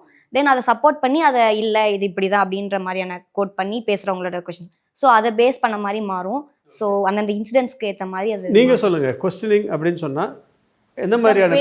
இப்போ நம்ம யாரை இன்டர்வியூ எடுக்க போகிறோம், அவங்க என்ன யாருக்கு சப்போர்ட் பண்ணுறாங்க அப்படின்றத ஃபஸ்ட்டு நம்ம பார்த்துக்கணும் சார். அதுக்கு அடுத்து நம்ம இப்போ இருக்கிற இன்சிடெண்ட்டுக்கு அவங்க சொல்கிற பதில் நியூட்ரலாக இருக்கா, இல்லைன்னா அந்த பார்ட்டிக்கு அவங்க சப்போர்ட் பண்ணி பேசுகிறாங்க அது தப்பாக இருக்குன்னா அந்த இடத்துல நம்ம அது தப்பு அப்படின்றத மெயினாக அதுக்கு முன்னாடி அவங்க என்னென்ன பண்ணியிருக்காங்க அப்படின்றத ஒருவேளை நான் கேட்டது உங்கள் 2 பேருக்கும் சரியாக கேட்காம இருந்திருக்கலாம், தவறு என் மேலே இருக்குன்னு வச்சுக்கோங்க. இப்போ நான் உங்கள் 2 பேர்கிட்டையும் கேட்குறேன், நீங்கள் கேள்வி கேட்கும்போது உங்கள் கேள்விகள் எப்படி ஒரு கேள்வியை நீங்கள் வந்து இது பண்ணுவீங்க, வடிவமைப்பீங்க? ஆக்சுவலாக ஒரு ஆங்கர்ஸாக நாங்கள் உள்ளே போகிறப்போ நாங்கள் அவங்கள பற்றி ஃபுல் டீட்டெயில்ஸ் தெரிஞ்சுட்டு போகல. நான் ஓப்பனாகவே பேசுவேன், எனக்கு வந்து ஃபுல் டீட்டெயில்ஸ் அவங்கள பற்றி தெரியாது. ஸோ நான் போனதுக்கப்புறம் ஷோ ப்ரொடியூசர் ஒருத்தர் வந்து இந்த மாதிரி கொஸ்டின்ஸ்லாம் நீங்கள் வந்து 18 இயர்ஸாக ஃபீல்டில் இருக்கீங்க, ஸோ எப்படி இதை வந்துச்சு அப்படிங்கிற மாதிரி அவங்களுக்கு பிடிச்ச கலர், ஸோ என்ன அப்படி ட்ராவல் பண்ண அந்த மாதிரி கொஸ்டின்ஸ் வந்து ரெடி பண்ணுறது. ஆக்சுவலாக அவங்கள பற்றி நம்ம விக்கிபீடியாலே பார்த்து தெரிஞ்சுக்கலாம், ஓப்பனாக கூகுளே அவங்கள பற்றி தெரிஞ்சுக்கலாம். நம்ம எல்லாமே அது தெரிஞ்சுது, அவங்க இன்க்ளூடிங் அவங்க என்ன கலர் அவங்களுக்கு பிடிக்கும், அவங்க ஹைட் என்ன, அவங்க வெயிட் என்ன, ஸோ அவங்களோட நிக் நேம் என்ன, எல்லாமே அது கூகுளில் வந்துடுது. ஸோ இருந்தாலும் அதை கொஸ்டின்ஸாக ரெடி பண்ணி அதை தான் நம்ம அவங்கள்ட்ட கேட்கணும், அரைச்சமாகவே அரைக்கிற மாதிரி. அந்த அப்படி கொஸ்டின்ஸாக ரெடி பண்ணின்னு சொல்கிறீங்கல்ல, ஆமாம் சார். என்ன மாதிரி கொஸ்டின் ரெடி பண்ணுவீங்க? ஏன்னா அது இன்னமும் எனக்கு அந்த கேள்விக்கு பதில் வரல, அது எனக்கு சந்தோஷமாக சார். இருக்கு. இப்போ எக்ஸாம்பிளுக்கு இப்போ நான் அவங்கள மீட் பண்ண வரேன்னு வச்சுக்கோங்களேன் சார், என்ன மாதிரி கொஸ்டின்ஸ் இப்போ நீங்கள் வந்து அஜித் சார், ரஜினி சார் அவங்க கூட இன்டர்வியூ பண்ணியிருக்கீங்க, ஸோ அதை நாங்கள் டிவியில் பார்த்துருக்குறோம். ஸோ அதோட எக்ஸ்பீரியன்ஸ் எங்களுக்கு சொல்லுங்கள், அதை பற்றி தெரிஞ்சுக்கலாம், உங்ககிட்ட இருந்து என்னென்ன கற்றுக்கலாம், அது மாதிரி கொஸ்டின்ஸ் தான் நாங்கள். நான் ஒரு உண்மையை சொல்லட்டுமா சார்?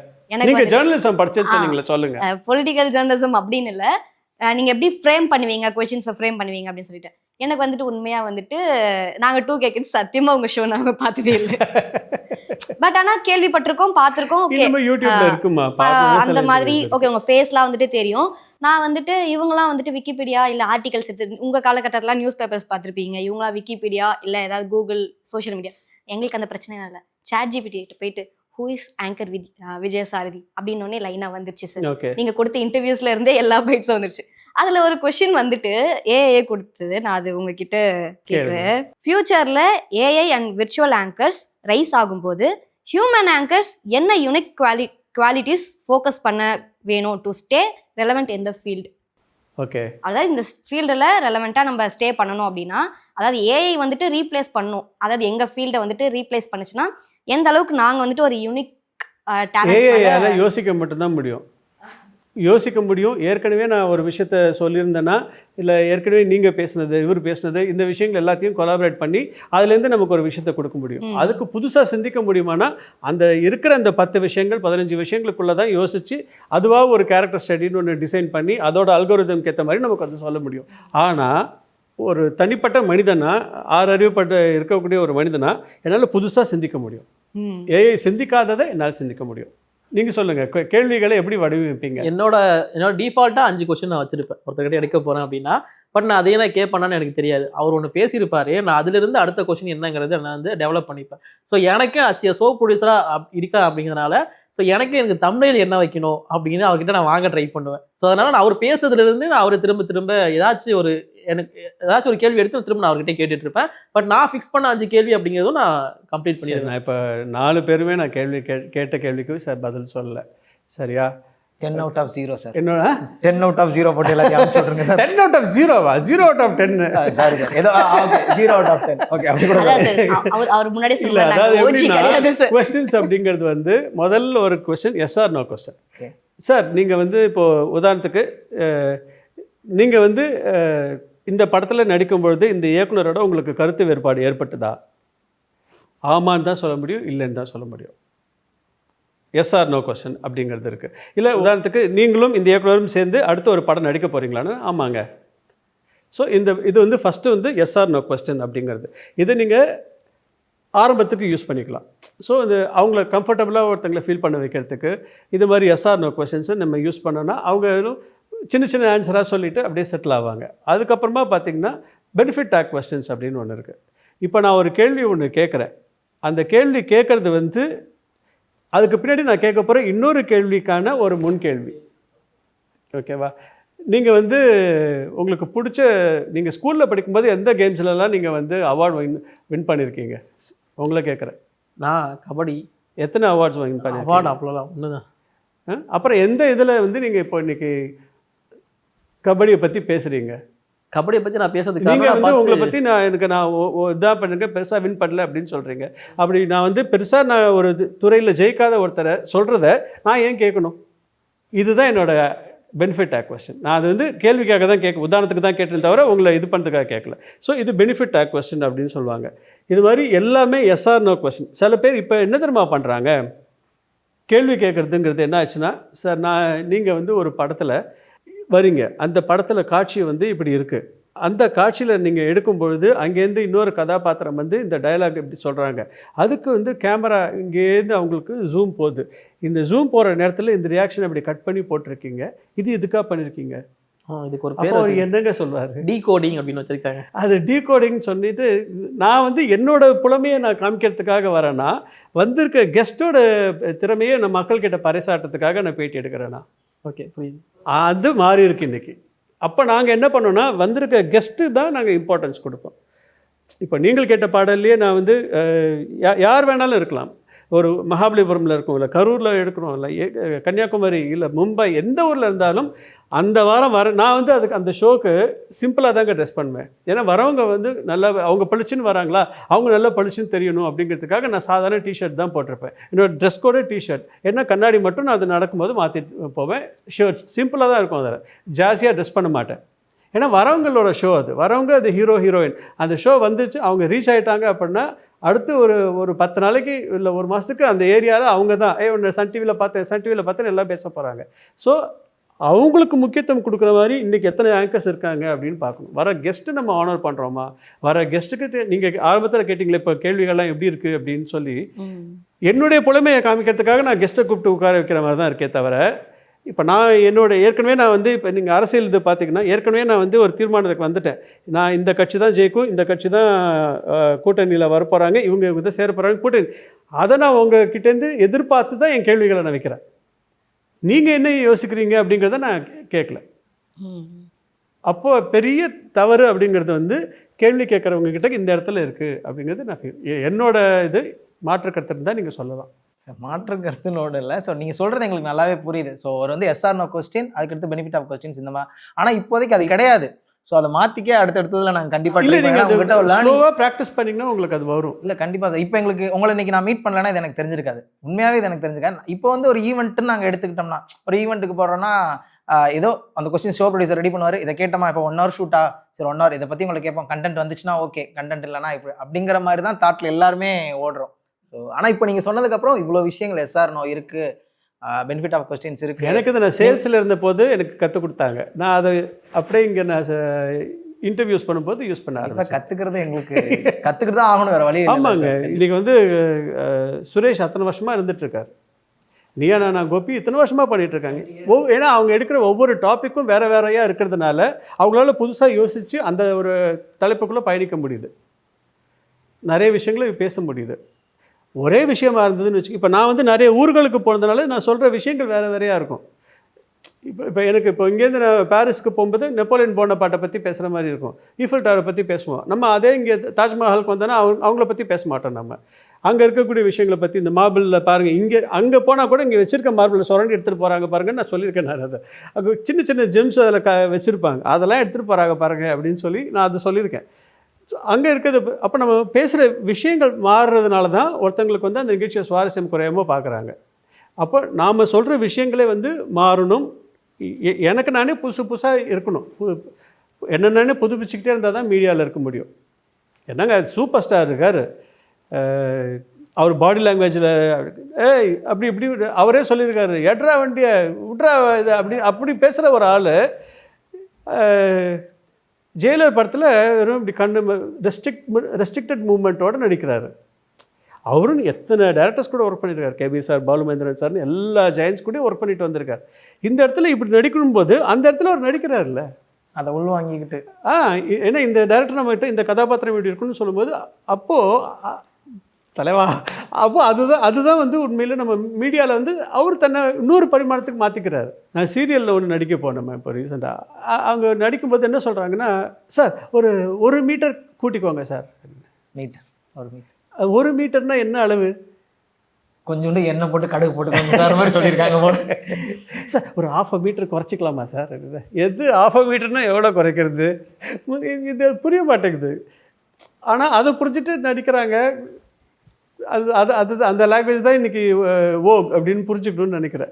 ஸோ உங்களுக்கு வந்து விஜய் சார் ஒரு ஆங்கரா மட்டுமே இருந்துடணும் அப்படின்னு நினைச்சீங்களா, இல்லை நான் நடிக்க போகணும் அப்படிங்கிற நான் நடிச்சிட்டு இருந்தேனேங்க. இல்லை சார் அப்படி இல்லை, இப்போ கரண்டாக கூட இப்போ ஒரு ஹீரோவா, இப்போ சிவகார்த்திகேயன் ஹீரோ அந்த மாதிரி உங்களுக்கு எதாவது ஆசை இருந்துச்சு? நம்ம நான் பவளக்குடின்னு ஒரு படம் ஹீரோவாக பண்ணியிருக்கேன். பண்ணதுக்கப்புறம் என்னென்னா எனக்கு டான்ஸ் வராது. நான் வந்து ஆரம்பத்துலேருந்து ப்ரிப்பேர் ஆகி வரல. நான் வந்து மீடியாவே நான் எதிர்பார்த்து மீடியாவில் வரணும்னு வரல. தெரிஞ்சவங்களுக்கு தெரியும், இல்லைனா எப்பவும் போல நான் சொல்கிறேன். நான் மறைந்த நடிகர் சசிகுமார் அவங்களுடைய மகன். சசிகுமார் யார் அப்படின்னு கேட்பீங்க. அவர் ஒரு 63 படங்களுக்கு மேலே பண்ணியிருக்காங்க. அப்பா இன்று வந்து இன்பம் மயக்கம் இந்த மாதிரி நிறைய பாடல்கள், அது ஒரு அடையாளத்துக்காக சொன்னேன். வெள்ளிக்கிழமை வருத படம், வில்லன், நிறைய படங்கள் பண்ணியிருக்காங்க. சார் என்னோட கேள்வி அதை ஒட்டி தான் இருந்துச்சு. என்ன அப்படின்னா, அப்பா ஒரு நல்ல ஆக்டர், நீங்களும் ஆக்டராகி ஒரு ஹீரோவாக வளம் வந்திருப்பீங்க அப்படிங்கிறது தான் என்னோட எக்ஸ்பெக்டேஷனாகவும் இருந்திருக்கும். அது ஏன் என்னன்னா, நான் எனக்கு இந்த இதுக்கு துறைக்கு வரக்கூடாதுன்னு தான் நான் இருந்தேன். எனக்கு ஆசை வந்து பிஹெச்டி பண்ணணும். சார் சீரியஸாக சொல்கிறீங்களா, இந்த துறைக்கு வரக்கூடாதுங்களா? நியூரோ ஃபிசியாலஜி பண்ணணும் அப்படின்னு சொல்லிட்டு தான் இருந்தேன். அப்போது என்னோடய மனைவி தான் காலேஜில் வந்துன்னா எனக்கே தெரியாது. காலேஜில் வந்து நான் ஸ்கூல்லலாம் பயங்கர இன்ட்ரோவர்ட்டாக இருந்தேன். காலேஜ் போகும்போதெல்லாம் லொடன்னு பேசிகிட்டு இருப்பேன், எல்லாருக்கிட்டையும் இது பண்ணிகிட்டு இருப்பேன். அப்புறம் ஒரு பிஜிஎம் போகும்போது அந்த பாட்டு பாடுறது, இது என்ன பாட்டுன்னு சொல்கிறது, இதெல்லாம் பார்க்கும்போது என் ஒய்ஃப் தான் சொன்னாங்க, ஏன் நீங்கள் டிவிக்கு ட்ரை பண்ணக்கூடாது அப்படின்னு சொன்னாங்க. இப்போ அப்பன்னு பார்த்து ஒரு டிவியில் வந்து கால் ஃபார் பண்ணியிருந்தாங்க. சரி போய் இன்டர்வியூக்கு போகலான்னு சொல்லிட்டு போயிட்டு வந்து எனக்கு கேமரா ஃபேர் இல்லைன்னு அன்றைக்கி தான் தெரிஞ்சுது. கேமரா முன்னாடி ஏதாவது பேசு அப்படின்னு சொன்னாங்க. நான் பாட்டுக்கு பேச ஆரம்பிச்சிட்டேன். அப்போ தான் I realized camera is my best friend. எனக்கு இருக்கிற எல்லாரை விட எனக்கு வந்து கேமரா தான் என்னோட பெஸ்ட் ஃப்ரெண்ட் அப்படின்னு அப்போ தான் நான் புரிஞ்சுக்கிட்டேன். நான் ஓகே, அப்படி நம்ம என்னால் கேஷுவலாக இருக்க முடியுது, பேச முடியுது, இன்ட்ராக்ட் பண்ண முடியுது கேமரா மூலமாக. இப்போ உங்ககிட்ட பெஸ்ட்டை பார்த்தீங்களா, நான் அவங்ககிட்ட எவ்வளோ சொல்கிறேன் பார்த்தீங்களான்னு சொல்லிட்டு திரும்பி அவங்க கேமரா அவங்ககிட்ட போய் பப்ளிக் பார்த்துட்டு இருக்கவங்களை அட்ரஸ் பண்ணிட்டு என்னால் திரும்பி வர முடியுது அப்படின்னு சொல்லும்போதில் எனக்கு அங்கே தான் ரியலைஸ் பண்ணதுக்கப்புறமா தான் ஓகே நம்மளால் இது முடியும் போல இருக்குது அப்படின்னு சொல்லிட்டு ஜேஜே டிவியில் ஜாயின் பண்ணேன். அப்போ ஆங்கர் கம் ஷோ ப்ரொடியூசர். அங்கேருந்து ஐ க்ரூம்டு மை செல்ஃப். அப்படியே கொஞ்சம் கொஞ்சமாக அப்புறம் டெலிவிஷனில் போகும்போது கற்றுக்கிறது, ஒரு ஷோ அரேஞ்ச் பண்ணுறதுன்னு என்ன பண்ணுறது, வெறும் காம்பேராக மட்டும் இருக்க மாட்டேன் நான். எனக்கு வந்து ஹெட்ஃபோன் கொடுக்க வேணாம் அப்படின்னு சொல்லிட்டு தான் நான் போவேன். ஆமாம் டாக் பேக் வேண்டாம் அப்படின்னு சொல்லிட்டு தான் நான் போவேன். எனக்கு என்ன என் மேலே நம்பிக்கை உண்டு. இப்போ உங்களை வச்சு நான் ஒரு இன்டர்வியூ எடுக்கணும் அப்படின்னு சொல்லி இப்போ இவங்க இது நடந்தது. மிஸ்ஸஸ் ஐஸ்வர்யா பச்சன் வந்திருந்தாங்க. அப்போ ஒரு வாட்ச் இது ஒன்று லான்ச்சைன்ஸ் நினைக்கிறேன். இந்த வாட்ச் இதுக்காக ஷோரூமுக்கு வந்திருந்தாங்க. இதுவும் நான் சொல்லியிருக்கேன். இது அப்போ எங்களுக்கு கிடச்சது 7 மினிட்ஸ் தான் டைம் கிடச்சாங்க. அவங்களோட PRO வந்துட்டுல, mister Vijay Sathi, I will say you have to finish. Okay அவங்க சொல்கிற வரைக்கும். அதுக்கப்புறம் நான் இங்கே பேசும்போது அங்கே அந்த பக்கம் அவங்க திரும்பி பண்ணுறது கட்டுன்னு சொன்னது பார்த்தா தானே. அதையும் தாண்டி ஒருவேளை நான் வந்து கேட்குற கேள்விகள் இன்ட்ரெஸ்டிங்காக இருந்தது அப்படின்னா அவங்க உட்காந்துருந்து ஆன்சர் பண்ண போகிறாங்க. கண்டிப்பாக எனக்கு நான் கூட என்ன பண்ணுவேன் அப்படின்னா, எனக்கு சன் டிவியில் இருந்த ஒரு நானாக இது பண்ணிட்ட ஒரு ஹேபிட், இந்த இடத்துல இந்த கிளிப்பிங் போடுவாங்க, இந்த இடத்துல இந்த பாட்டு போடுவாங்க, இது டியூரேஷன் இவ்வளோ போகும், நம்ம இவ்வளோ தூரம் பேசியிருக்கோம், ஒரு 14-15 நிமிஷம் பேசியிருக்கோன்னா ஒரு எபிசோட் வந்துடும் அப்படிங்கிற மாதிரி நான் பேரலாக யோசிப்பேன்.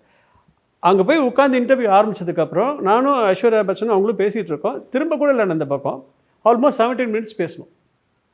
அவங்க ரொம்ப இன்ட்ரெஸ்டாக பேசினாங்க. உங்களுக்கு தமிழ் தெரியுமா அப்படின்னா கொஞ்சம் தெரியும் அப்படின்னு சொல்லிட்டு அதெல்லாம். ஆனால் அப்புறமா உங்களுக்கு தமிழ் தெரியும் இதெல்லாம் பேசி நிறைய விஷயங்கள் அது மாதிரி பேச ஆரம்பிச்சது. பேசி முடிச்சதுக்கு அப்புறமா தான் அதே பர்சன் வந்து சொல்கிறாங்க, she enjoyed it, it was so nice சார்த்தி ஒன்று. ஏன்னா அதுக்கப்புறம் தான் யார் என்னெல்லாம் பக்கத்தில் இருக்கவங்கலாம் கேட்டிருக்காங்க. ஓகே அப்படின்னு சொன்னதுக்கு, ஓ it was so nice, I enjoyed, she enjoyed it, I could see that, it was thank you man அப்படின்ட்டு பண்ண. ஓகே இப்போ இந்த டியூரேஷனுக்குள்ளே முடிக்கணும், இல்லை ஒரு லைவ்ல இருக்கும் அப்படின்னா வந்துட்டு நமக்கு என்ன நடக்கும் அப்படின்றதே பேச வந்துட்டு தெரியாது. திடீர்னு நிறைய செலிபிரிட்டிஸ் வருவாங்க, திடீர்னு வந்துட்டு நமக்கு தெரியாத செலிபிரிட்டிஸ் வருவாங்க, டக்கு கொஷின்ஸ். அதெல்லாம் நீங்கள் எப்படி மேனேஜ் பண்ணியிருக்கீங்க உங்கள் டைமில்? நாங்கள் இப்போ அப்படி பார்த்தீங்கன்னா திடீர்னு ஒரு நாள் கால் பண்ணி அறிவாலயத்துலேருந்து மந்தவெளி பக்கத்தில் சன் டிவி ஆஃபீஸ் வந்துருந்தது, இப்போ புது பில்டிங் வரதுக்கு முன்னாடி. அப்போது ஒரு படம் ஆடியோ லான்ச், ஒவ்வொருத்தராக வரதை சொல்லிகிட்டு இருக்காங்க. நான் அது சன் மியூசிக்கில் இதில் லைவ் போகுது, ஆடியோ லான்ச்சுக்கு போகுது. எனக்கு என்னென்னா யார் வந்தாலும் என்னால் அவங்கள ஹேண்டில் பண்ண முடியும். ஏன்னா எனக்கு அது படிக்கிற பழக்கம் உண்டு நிறைய. அப்போ வந்து விகடனும் குமுதமும் தான் நிறைய ஹார்ட் காப்பீஸாக வந்துட்டு இருந்த நேரம். அதில் நான் எதுவாக இருந்தாலும் படிப்போம். வாரம் வாங்குகிற புத்தகங்கள் அது கண்டிப்பாக இருக்கும். அப்போ நம்ம படிக்கும்போது ஏதோ ஒரு நேரத்தில் யாரை பற்றியாவது இருக்க செய்தி அதில் அது உபயோகமாக இருக்கும், அவங்கள பற்றி கேள்வி கேட்குறதுக்கு உபயோகமாக இருக்கும்னு அது மைண்டில் இருக்கும். அப்போ வந்து ஞாபக சக்தி நல்லாவே இருந்தது. என்னால் அது சொல்ல முடியும். அதனால் எத்தனை பேர் வந்தாலும் ஹேண்டில் பண்ண முடியும் அப்படிங்கிறது என்னென்னா, அவங்கள பற்றி நம்ம கொஞ்சம் தெரிஞ்சு. இப்போ நீங்கள் விக்கிபீடியா இங்கே இப்போ ஒரு கேள்வி கேட்டிங்களே, என்ன கேட்டிங்க? இதான் ஏஐ கேள்வி கேட்டிங்கல்ல. ஆமாம். அதுக்கப்புறம் இன்னொன்று ஆரம்பிச்சிங்க. ஆமாம் சார். இப்போ என்னன்னா, இப்போ நிறைய இப்போ ஏஐக்கும் ரியல் வீடியோஸ்க்குமே வந்துட்டு வித்தியாசம் தெரியாத அளவுக்கு இப்போ சோஷியல் மீடியாவில் போயிட்டுருக்கு. அதே மாதிரி நிறைய ஏஐயில் வந்துட்டு நியூஸ் ரீடிங்லாம் பண்ணுற மாதிரி கூட வந்துச்சு.